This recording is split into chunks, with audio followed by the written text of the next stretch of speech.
Let's first start out with some tomatoes. 4 to 6 are ideal.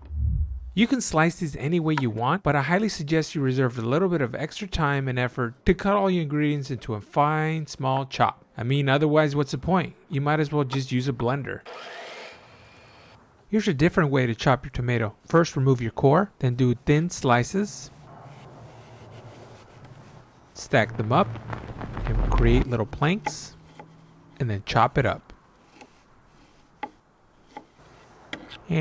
Nobody wants the core. You can also remove the seeds and inner flesh. First, quarter your tomato. You can use your knife to remove the inside, but I'll be using a spoon.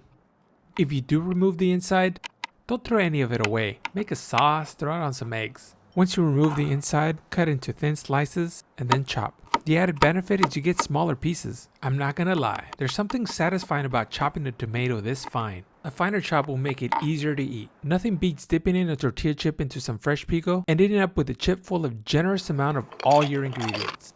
Once you finish with the tomatoes, it's time to chop the onion. You can use any onion. Red, yellow, white, green. I personally like red onion, but if you're making salsa bandera, you'll want to stick with the green, white, and red theme. Now, Pico de Gallo has other names. We also call it salsa fresca, salsa bandera, and that's due to having the Mexican flag colors, the green, the red, and the white. My house, we used to call it picadillo, which is very weird because there are other dishes called picadillo, and we do not want to confuse that with this type of salsa. But I think we used to call it picadillo just because it used to be bits and pieces of tomato.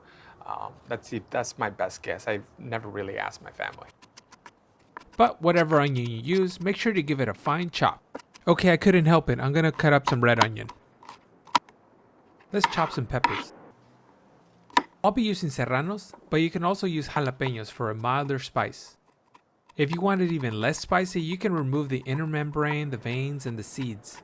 If you're looking for extra flavor and extra spice, you could use habanero. Those are my favorite. Besides the serranos, I'll also be adding some peppers from my mom's garden. I don't eat that many. They are very spicy. Anytime I visit my mom in the San Francisco Bay Area, I always come back to LA with some fresh peppers from her garden. These peppers are super spicy, so I don't need that many. 1 or 2 is usually good enough. I gotta make sure that these peppers are finely chopped because the last thing I want is bite into one of these big chunks of peppers and my face will be on fire. If you have sensitive skin, you might consider wearing some gloves. The last thing you want to do is touch one of your eyes with this stuff because it's not going to be pleasant.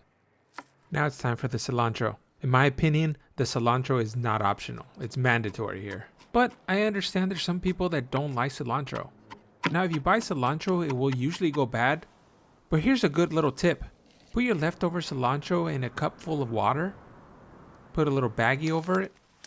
Put it in the fridge, and it'll last a decent amount of time.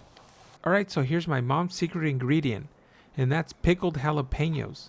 Believe it or not, it'll add a little extra something. Anyone that tries my pico always gives me compliments.